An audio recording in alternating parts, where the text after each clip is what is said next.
Olá, bem-vindos à Igreja no Mundo, o programa da Fundação AIS, a ajuda à Igreja que sofre, aqui na sua televisão. Sou o Paulo White e espero contar com a sua companhia aí desse lado ao longo dos próximos 50 minutos.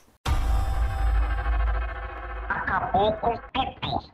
Para você ter uma ideia, como eu saí rápido de lá, tudo meu de 3 anos e coisa que eu trouxe da minha história de 34 anos de padre, foi tudo destruído, tudo virou cinza. Todos os livros da secretaria de batismo, de casamento, de crisma, livros de história de 100 anos da paróquia, foi tudo destruído, tudo. Então, eles foram muito violentos desta vez. Edgar Silva está a falar de Cabo Delgado. Este padre brasileiro era o responsável pela missão em Nangololo, que foi atacada, ocupada e destruída pelos grupos armados que estão a espalhar o terror e a morte na província de Cabo Delgado, no norte de Moçambique. Esta missão, a segunda mais antiga da Diocese de Pemba, foi atacada a 30 de outubro e esteve nas mãos dos terroristas até ao passado dia 19 de novembro. Mas só agora, aos poucos, é que se começa a conhecer bem a amplitude da destruição e da morte que foi deixada nesta região.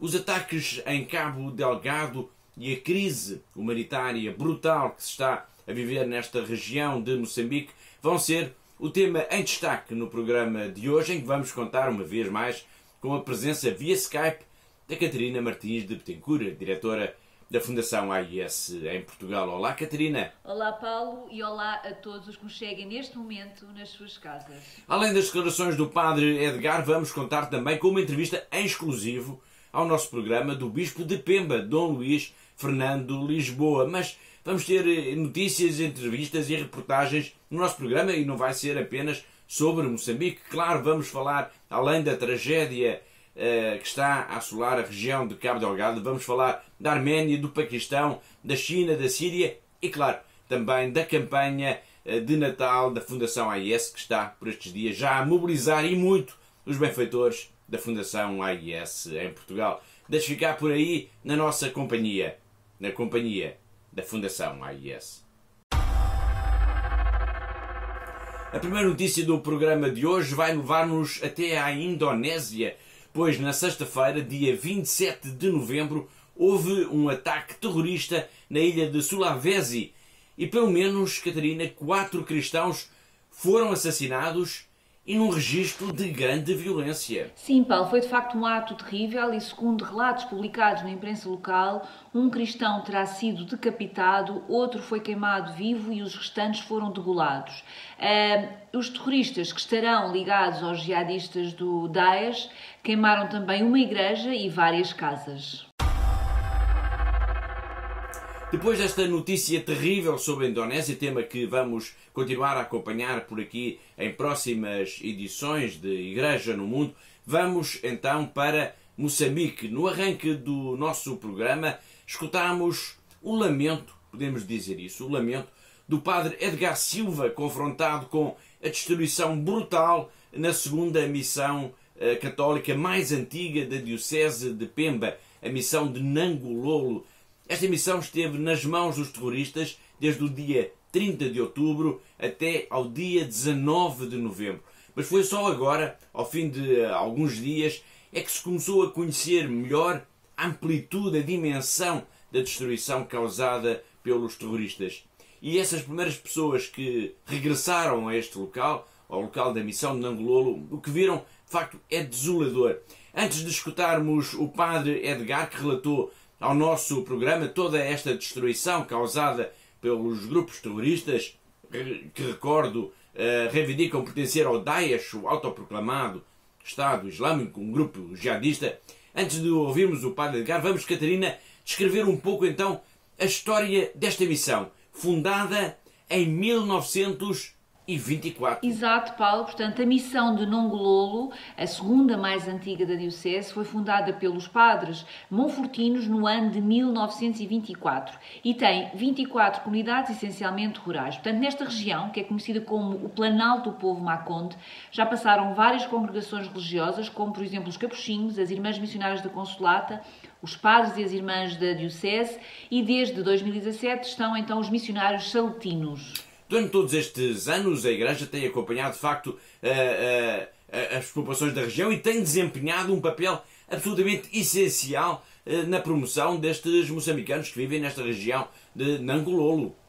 Sim, de facto o papel da Igreja tem sido essencial na promoção das populações, portanto, tendo os missionários edificado por ali algumas escolas. Antes dos ataques estavam matriculados cerca de 3.000 alunos, uma creche com cerca de 80 crianças, um centro de formação, um ambulatório dentário e ainda a Casa dos Padres, a Casa dos Irmãos, uma rádio da comunidade e ainda, entre outros projetos, um poço que abastecia estas populações de água. Bom, mas tudo isso está destruído. Este foi o segundo ataque à missão de Nangololo. O primeiro foi em abril, mas a devastação agora foi muito superior, como nos contou ao telefone desde Pemba o padre Edgar de Silva.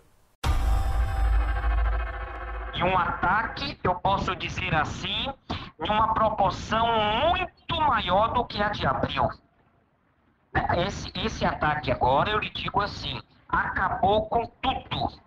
Para você ter uma ideia, como eu saí rápido de lá, tudo meu de 3 anos e coisa que eu trouxe da minha história de 34 anos de padre, foi tudo destruído, tudo virou cinza. Todos os livros da secretaria de batismo, de casamento, de crisma, livros de história de 100 anos da paróquia, foi tudo destruído, tudo. Então, eles foram muito violentos desta vez. A dimensão da destruição causada pelos terroristas na missão de Nangololo deixou mesmo o padre Edgar em estado de choque. Eu ainda estou meio em estado de choque. Né? Eu sabia que tudo estava destruído. Uma coisa é você saber sem ver. E não podíamos ter dado nenhum porque eles estavam dentro da área da missão. E as pessoas longe, com medo, e jamais a gente... Agora, ainda é perigoso ir lá. Esse homem que ele foi porque ele é muito esperto e conhece bem os caminhos, os lugares de onde se esconder. Mas não foi seguro o que ele fez. Então, nós dizíamos assim, olha, comenta-se que destruíram a igreja, comenta-se que destruíram a rádio, comenta-se que destruiu a casa de vocês. Aí a gente ainda estava na fase do comenta. Agora você recebeu uma foto e vê que tudo que você construiu com muita dificuldade, a rádio que a gente tinha com tanta dificuldade, tudo aqui em África, a gente constrói com muita dificuldade e com muita solidariedade internacional. Você vê de uma hora para outra tudo isso queimado. Eu fiquei em estado de choque e humanamente falando, chorei muito de ver tudo aquilo. Estamos a escutar o padre Edgar Silva, um missionário brasileiro, está a descrever como ficou destroçado ao saber o que os terroristas fizeram à sua missão de Nangololo, a segunda mais antiga missão católica na província de Cabo Delgado, na diocese de Pemba. Um ataque, Catarina, que, neste caso concreto, podemos dizê-lo, visou mesmo a comunidade cristã. Sim, Paulo, neste caso, sim. Portanto, houve um ataque claro à Igreja e aos símbolos cristãos, à presença da Igreja nestas terras e ao trabalho que os missionários têm vindo a desenvolver ao longo dos anos e que já falámos aqui há pouco. Portanto, destruíram a Igreja, destruíram a Casa das Irmãs, destruíram a rádio, destruíram também o centro de formação e o ambulatório dentário. Enfim, Paulo, podíamos dizer que foi destruição por destruição.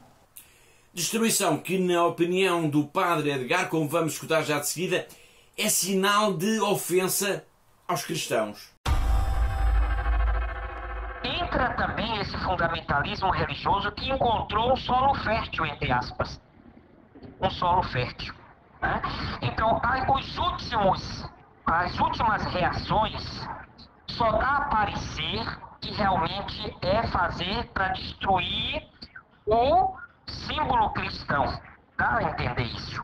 Você destruiu a cruz, uma cruz que é histórica lá para o povo.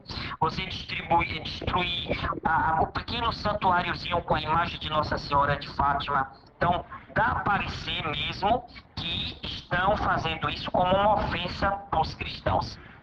Agora, só que se isso é uma das hipóteses, ela não é a única. Se a gente assumir só o fundamentalismo religioso, você vai camuflar e esconder um dos motivos fortíssimos, que é essa questão da riqueza, que é essa região. A cidade do gás, o petróleo, a madeira, o grafite. Então, claro que essa questão econômica também está por trás. Estamos a falar de Moçambique, estamos a falar da província de Cabo Delgado e do ataque, ocupação e destruição da missão católica de Nangololo, a segunda mais antiga da diocese de Pemba. No dia 25 de novembro, a Fundação AIS assinalou e promoveu um pouco por todo o mundo uma jornada de sensibilização da opinião pública para a questão da perseguição aos cristãos, da perseguição religiosa aos cristãos. O Brasil foi um dos países que este ano esteve envolvido nesta iniciativa e decidiu, por exemplo, iluminar de vermelho a cor que representa o sangue dos mártires, o Cristo Redentor, no Rio de Janeiro.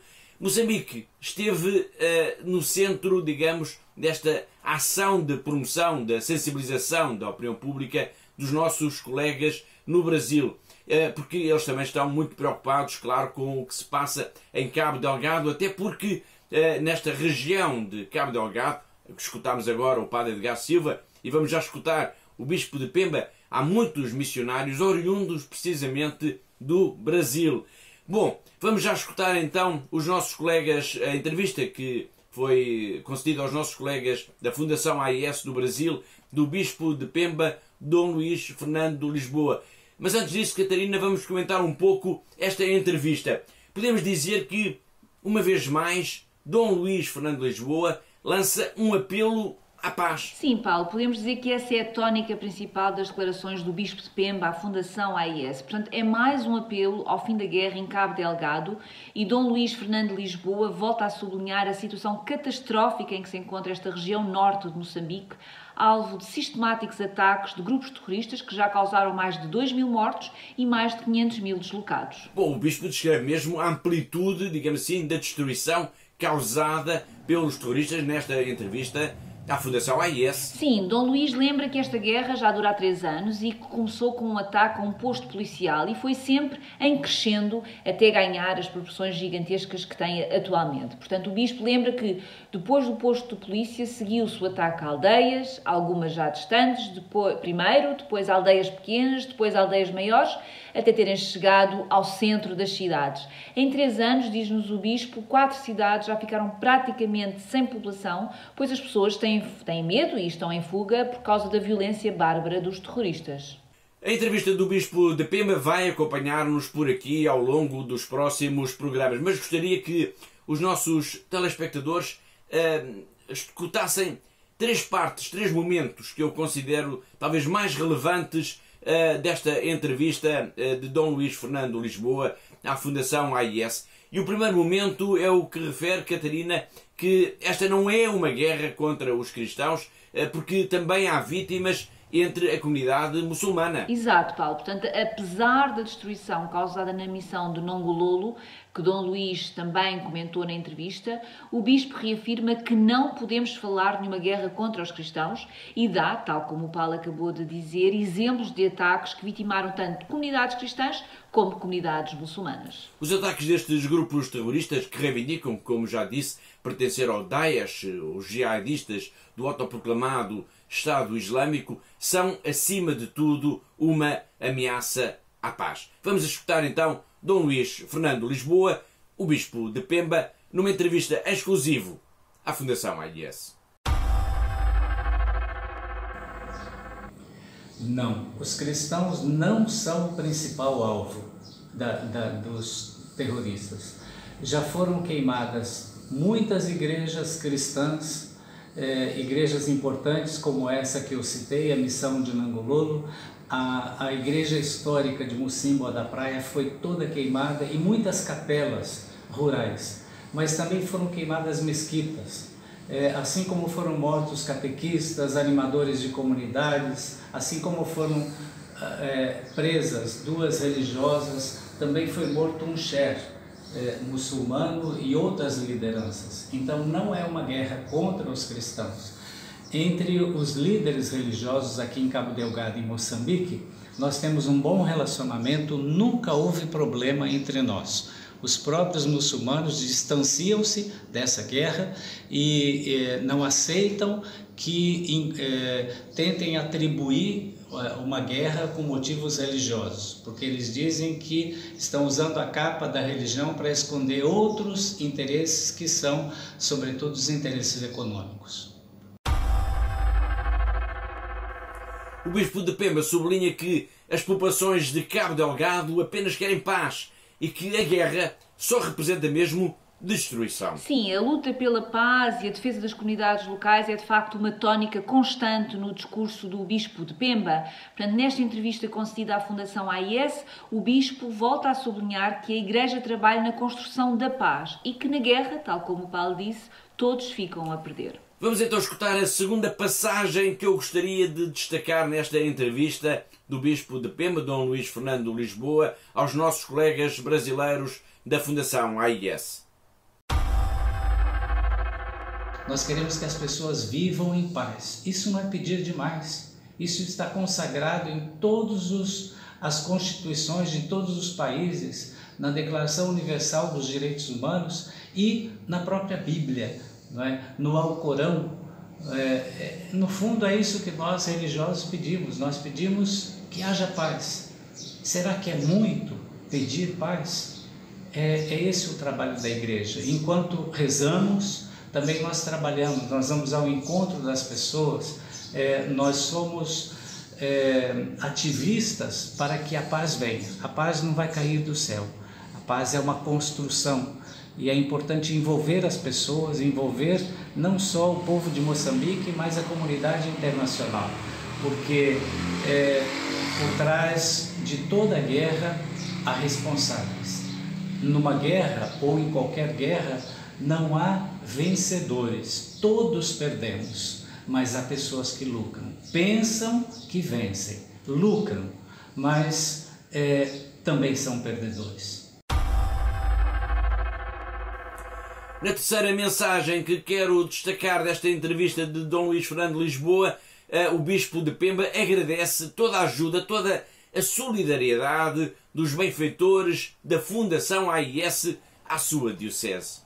Exatamente, portanto o Bispo de Pemba aproveitou esta entrevista para agradecer toda a ajuda que a Fundação AIS tem dado ou tem procurado dar à Igreja em Cabo Delgado.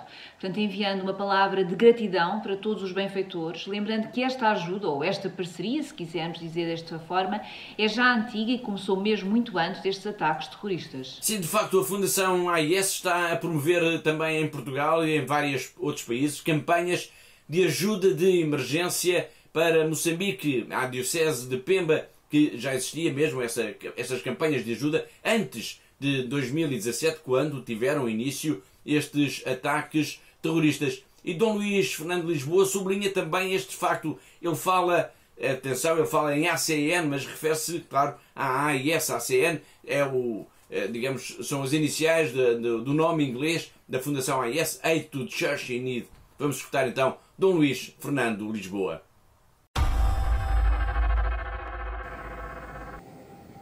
Eu agradeço do fundo do coração a todos os benfeitores e benfeitoras da ACN. Nós, como Diocese de Pemba, mesmo antes da guerra, antes do ciclone Kenneth que sofremos aqui na nossa província, nós temos sido ajudados pela ACN. Já apresentamos vários projetos para a ACN e muitos projetos já foram aprovados, já nos ajudaram no apoio à formação de seminaristas, no apoio à espiritualidade, à formação de padres e irmãs, já nos ajudaram com carros para os nossos missionários, nesse momento da emergência por causa da guerra, já aprovaram projetos de ajuda emergencial. Então, o meu muito obrigado, que Deus abençoe profundamente cada pessoa que colabora com essa verdadeira obra missionária. Muito obrigado, que Deus lhes abençoe. Da guerra que grupos terroristas estão a causar em Cabo Delgado, no norte de Moçambique, vamos agora até a Arménia por causa da guerra em Nagorno-Karabakh. Uma guerra que deixou a comunidade cristã mais abandonada, segundo denuncia a Fundação AIS, Catarina, um sacerdote que vive precisamente na Arménia. Sim, portanto, o padre Bernardo Nardo, um sacerdote católico de origem argentina e de rito latino e que há 3 anos desenvolve o trabalho apostólico na Arménia, um país de maioria cristã, afirma de facto que a guerra deixou a comunidade cristã local ainda mais desprotegida e mais abandonada. A guerra entre a Arménia e o Azerbaijão, por causa do disputado enclave de Nagorno-Karabakh, teve início no final de setembro e terminou com a assinatura de um armistício no dia 9 de novembro. Para trás ficou um rasto de destruição, calcula-se que pelo menos 2.000 mortos e, segundo afirma este sacerdote, a comunidade cristã local ficou mais abandonada. O padre Bernardo diz mesmo que o acordo que foi assinado para o fim das hostilidades significa uma traição. Sim, Paulo, nas declarações à Fundação AIS, o padre Bernardo Narda diz que o acordo está a ser visto a nível local como uma traição e que o povo está muito insatisfeito com o armistício. Além da traição aos milhares de mortos, este sacerdote diz que agora, com o armistício, vamos assistir ao abandono total dos arménios que vivem em Karabakh. Nós temos uma declaração que foi enviada pela irmã Miri, que está na Síria, mas que refere também a esta guerra entre a Arménia e o Azerbaijão. Mas antes de a escutarmos, vamos, Catarina, muito rapidamente explicar aos nossos telespectadores que conflito é este. Bom, Paulo, este conflito remonta aos tempos da antiga União Soviética, quando Stalin concedeu ao Azerbaijão o território historicamente arménio de Nagorno-Karabakh, como uma região autónoma dentro da República do Azerbaijão. Mais tarde, com a queda do Muro de Berlim, assiste-se então à autoproclamação de Karabakh como região autónoma, que no fundo é um enclave de maioria arménia no Azerbaijão. E desde então já houve várias guerras entre os dois países. Voltando às declarações do padre Bernardo, Catarina, há portanto o risco agora de debandada destas populações. Sim, o padre Bernardo acredita que a maioria dessas pessoas, destas famílias cristãs, deixarão agora as suas casas e virão para a Arménia.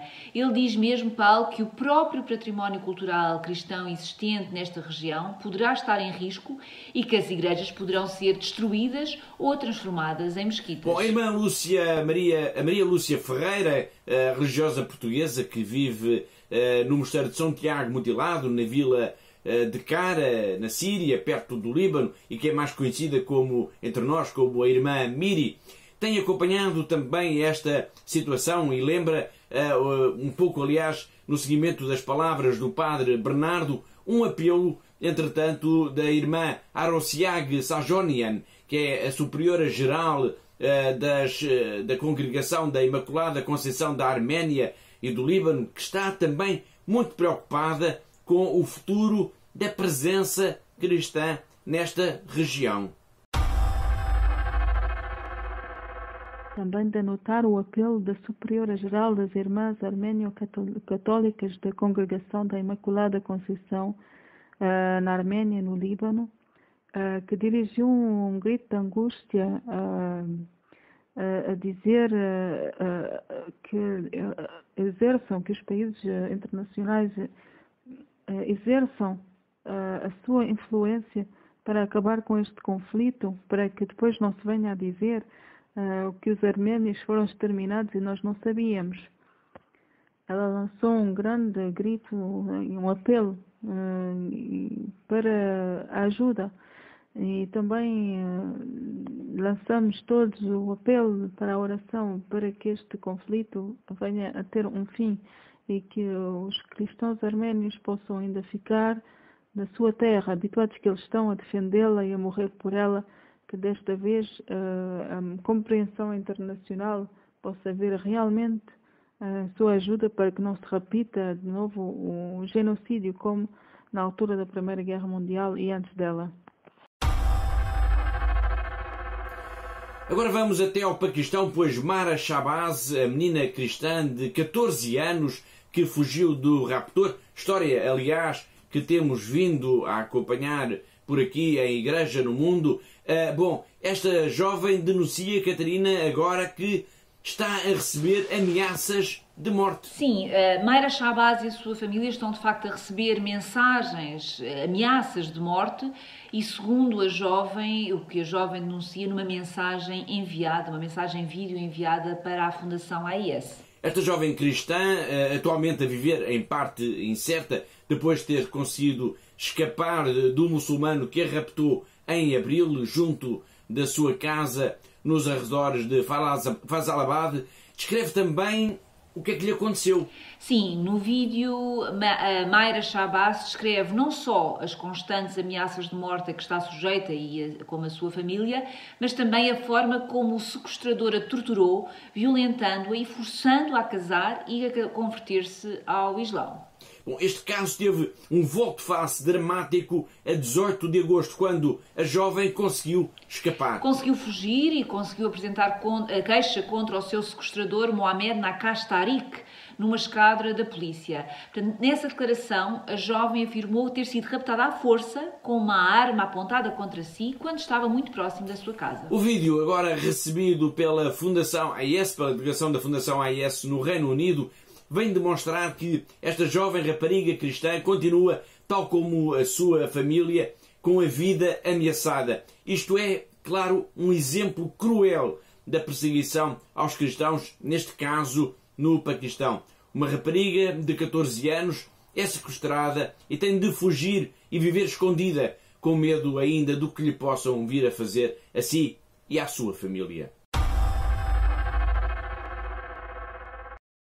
मेरा नाम मायरा है। अब मैं आपके सामने खुदा का जिंदा पाक कलाम पढ़ूंगी।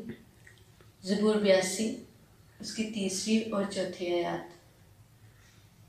गरीब और यतीम का इंसाफ करो, गमज़दा और मुफलिस के साथ इंसाफ से पेश आओ, गरीब और मोहताज को बचाओ, शरीरों के हाथ से उनको छुड़ाओ। पाक कलाम का पढ़ा और सुना जाना हम सब के लिए बाइस बरकत हो। खुदा का शुक्र, आमीन।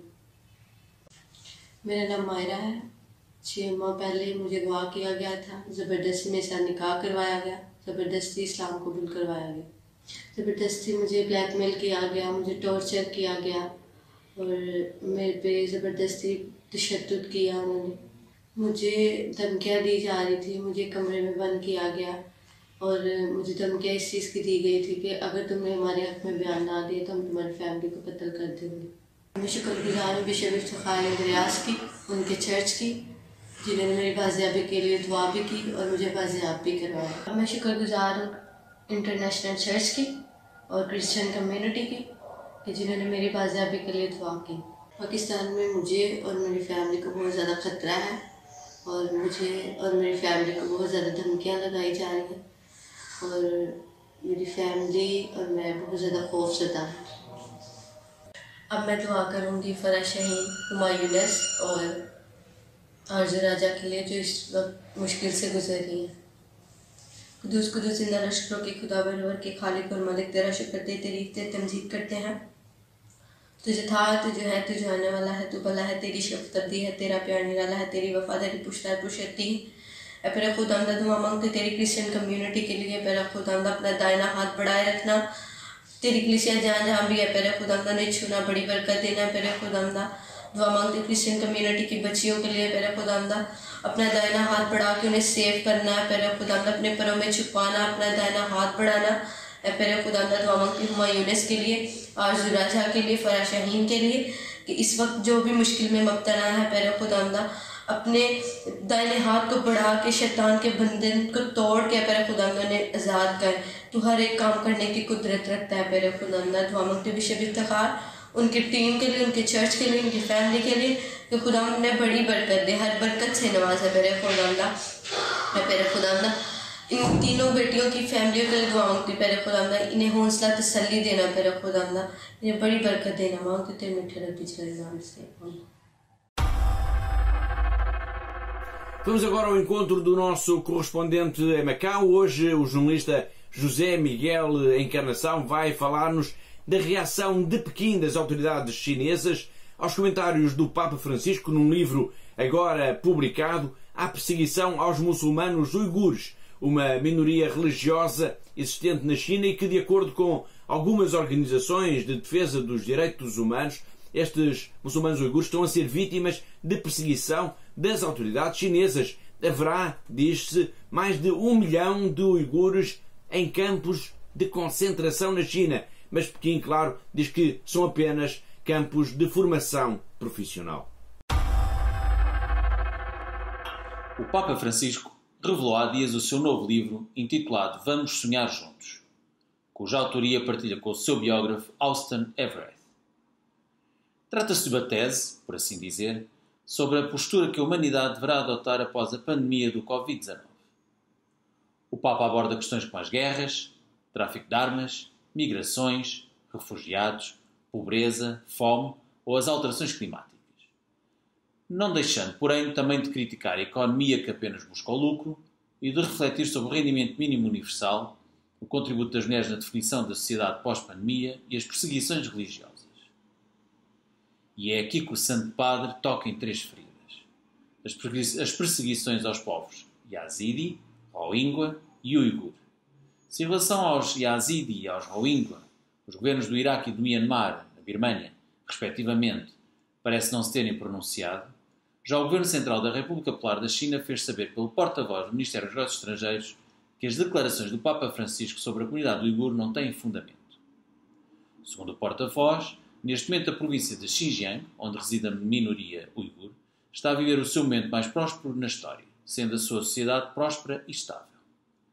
A verdade é que nos últimos anos têm sucedido relatos de uma verdadeira política de aniquilação da cultura uigur, com a detenção de centenas de milhares de pessoas, sendo muitas delas obrigadas a residir em campos de reeducação por forma a abdicarem da religião islâmica e de outras manifestações ou características culturais. Quando confrontada com esta realidade, a China, invariavelmente, diz tratar-se de medidas enquadradas no combate ao terrorismo islâmico.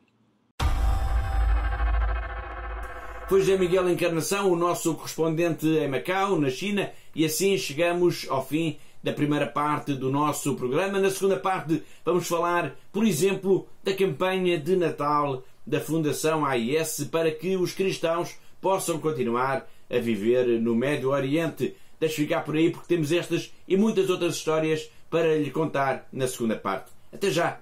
Olá de novo, está a ver Igreja no Mundo, o programa da Fundação AIS aqui na sua televisão. Sou Paulo Aido, comigo via Skype está a Catarina Martins de Betancourt, a diretora da Fundação AIS em Portugal.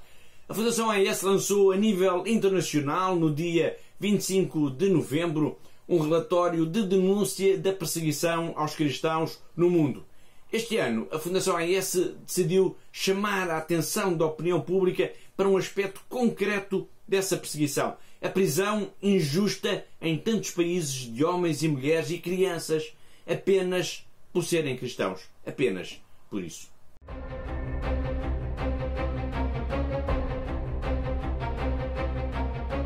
Libertem os prisioneiros cristãos. Campanha da Fundação AIS. Ajuda à Igreja que sofre.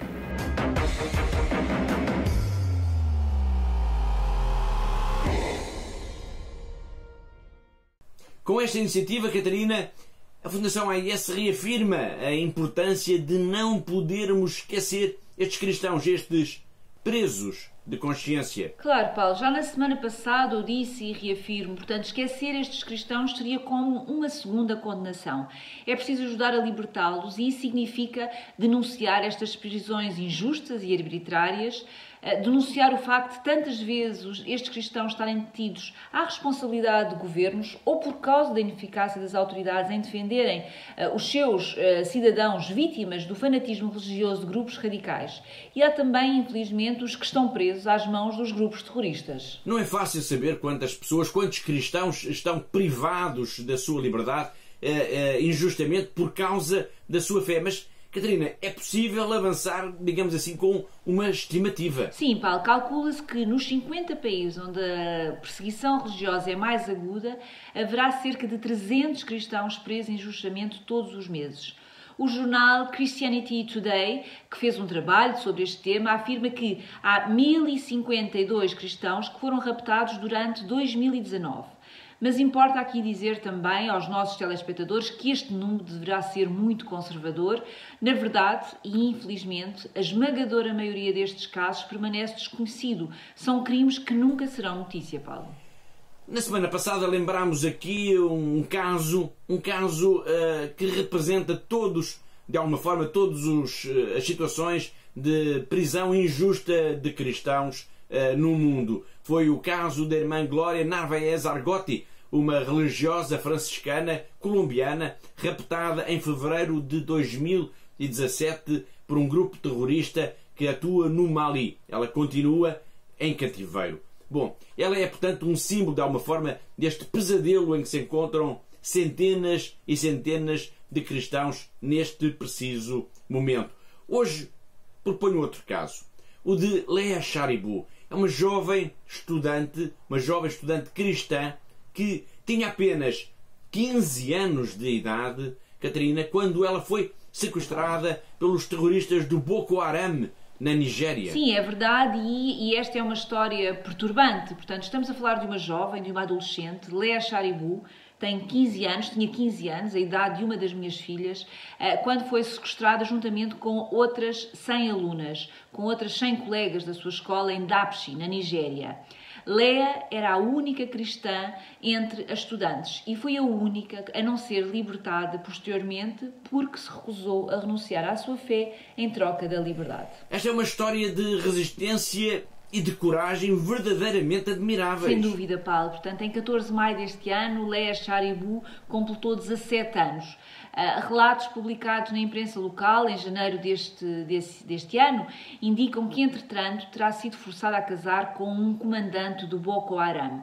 Independentemente de tudo o que possa lhe ter acontecido, entretanto, a história de Lea Sharibu é, sem dúvida, emblemática da forma como os cristãos são perseguidos e são violentados pelos terroristas na Nigéria e muitos, como Lea Sharibu, vivem em cativeiro. As irmãs dominicanas de Santa Catarina de Sena estão presentes precisamente no norte da Nigéria. Esta é a região mais atingida pelo terrorismo, pela violência do Boko Haram, um grupo terrorista que é responsável pela morte de milhares de pessoas e o rapto de muitos cristãos, como é o caso de Lea Sharibu, de que estamos a falar. Para nos falar deste ambiente de terror, vamos agora ao encontro da irmã Jacinta Naoiri.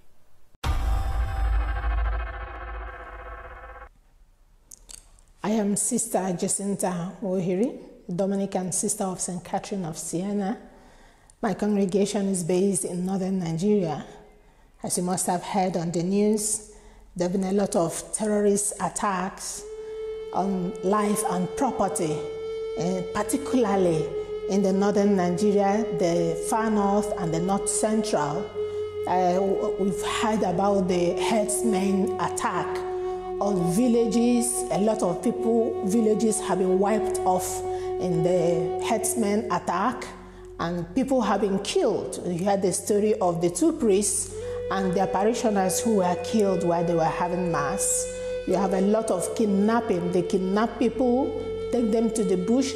Sometimes they kill them, sometimes they demand ransom, and it's caused a lot of tension. A lot of people have had to leave their villages and they are in internally displaced camps. They cannot go to their farms. They don't have resources to feed themselves. They live only on donation from whenever it comes.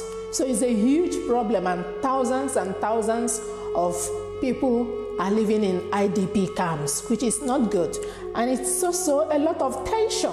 There's a lot of tension, and all of us who are living there, we experience the tension, we experience the effect of the state of insecurity in the north. And so we pray that God will in no distant time intervene and restore peace so that people can return to their homes, go back to their normal business and experience peace. Feel free to worship in their churches without fear of any form of attack. Thank you very much for your continued prayers and support.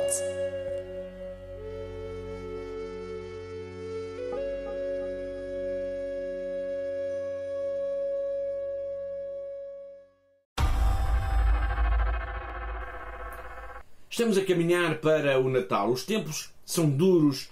A pandemia do coronavírus veio mudar muita coisa nas nossas vidas. No entanto, em muitos países, além das consequências negativas da pandemia do coronavírus, há ainda o sofrimento causado pela perseguição e pela pobreza e também pela exclusão social. Em muitos países, este Natal de 2020, vem carregado de tristeza e de apreensão. A Venezuela é um desses países. Como nos vai dizer agora Rafael Daqui, que é o responsável da Fundação AIS pelos projetos da América do Sul, está um pouco nas nossas mãos mudar este cenário. Rafael tem uma mensagem para si. Ele vai nos falar de um projeto em concreto, o apoio à Escola Paroquial de Guarenas.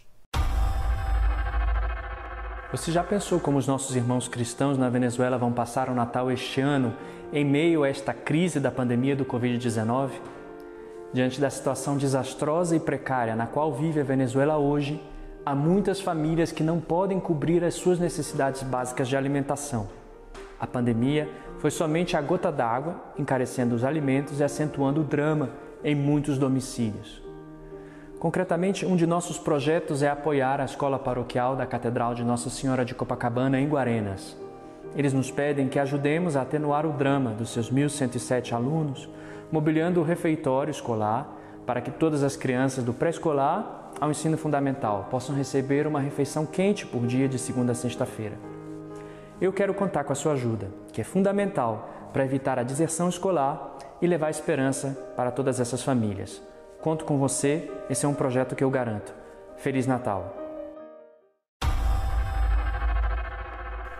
Se na Venezuela os tempos são duros, no Uganda, melhor, nos campos de refugiados do Uganda, a vida é ainda muito pior.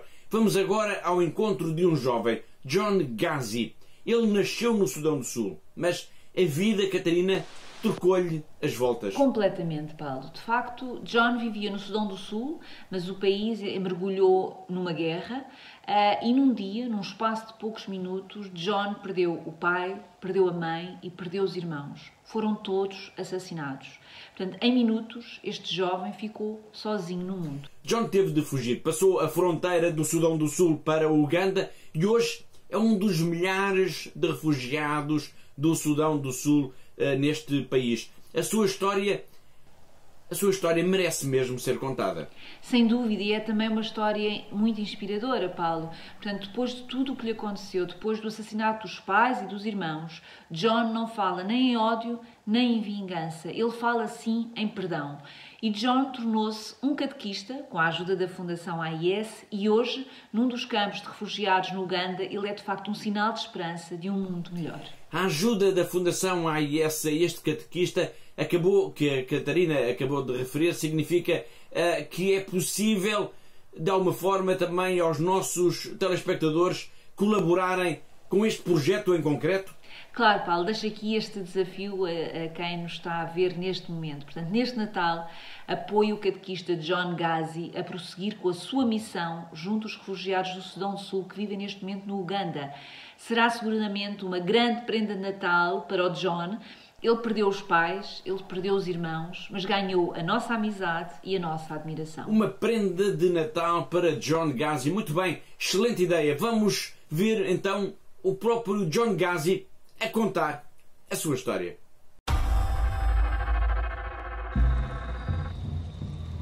The war of our country started a long time ago. That's why we are South Sudanese living in Uganda, in a refugee camp.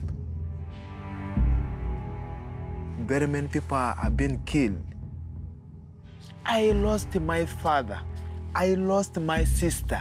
I lost my brother. It's a painful moment. God decided to leave me so that I bring life back to the South Sudanese. That's why I went for a formation to be evangelizer, to be a soldier for Jesus, a soldier who could fight to bring the souls of God back to him. Because there's a lot of hatred with a heart of revenge. The issue is the young ones, the child soldier, they witness the killing, the massive killing of people. But it is now my role with my brothers, whom I went for a formation, to talk about forgiveness, so that we will be able to go to see the kingdom of God. Thanks to you, head to the church in need for your support. Thanks to you, I'm my catechist, and in these difficult times, I can bring to my people faith, hope, and love. Thanks to you, head to the church in need.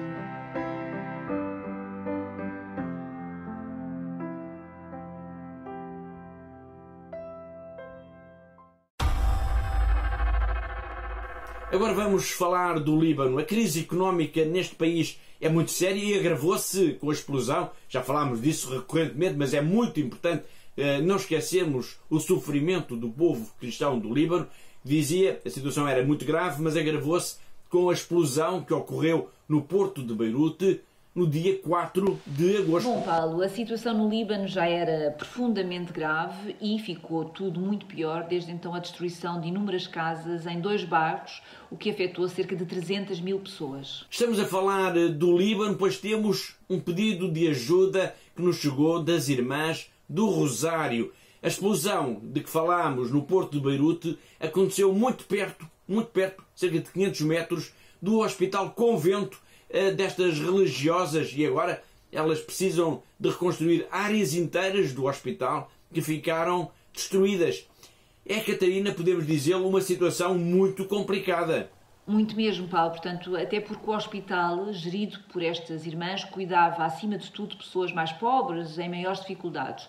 Só que a explosão não danificou apenas o hospital. É que estas irmãs viviam no último andar deste mesmo edifício. As irmãs pediram ajuda.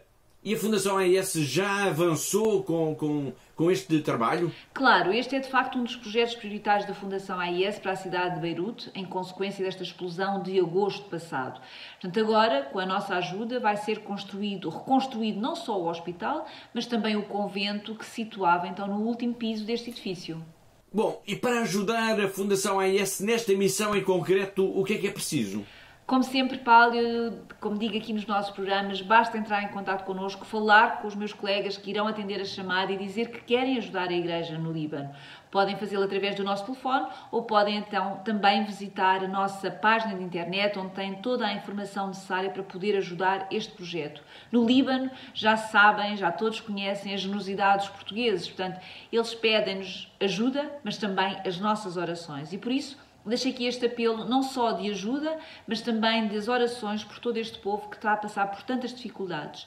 E peço-lhe a si também que neste Natal, se puder, que ajude também esta população tão necessitada, e o meu muito obrigada pela sua ajuda a este país do Médio Oriente. Vamos agora ao encontro da irmã Nicolas Aki, que é a diretora do Hospital do Santo Rosário no Líbano. Ela quer agradecer a ajuda que já está a começar a chegar à sua instituição através dos benfeitores da Fundação AES em todo o mundo e, claro, também aqui em Portugal.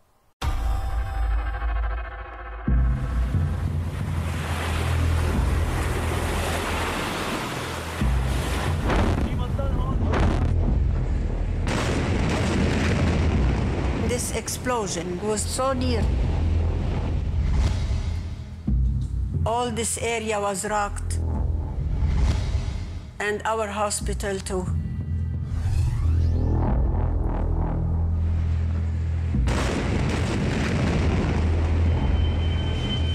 Sisters and the nurses evacuate the patients. Suddenly, all the area came to take care of them in the emergency room. I cried loudly, but I heard a voice in my interior said, I'm here. God is here. God will never leave you alone. The congregation built this hospital to help the people. Our convent is on the last floor of the building. If no convent, who take care of these poor people? When we finish our work, we are still on call till midnight with the nurses. They called us to the emergency room, to the radiology or operating room. Sometimes one is dying, so they call us to give him the ointment, because the presence of the sister is the presence of the God in their life. I never saw God walking in this earth, but I know that God is coming to us by our benefactors. That's why I would like to say to all the benefactors, and especially the church in need, help us to rebuild this convent, to stay here, not to leave the area and not to leave the poor people.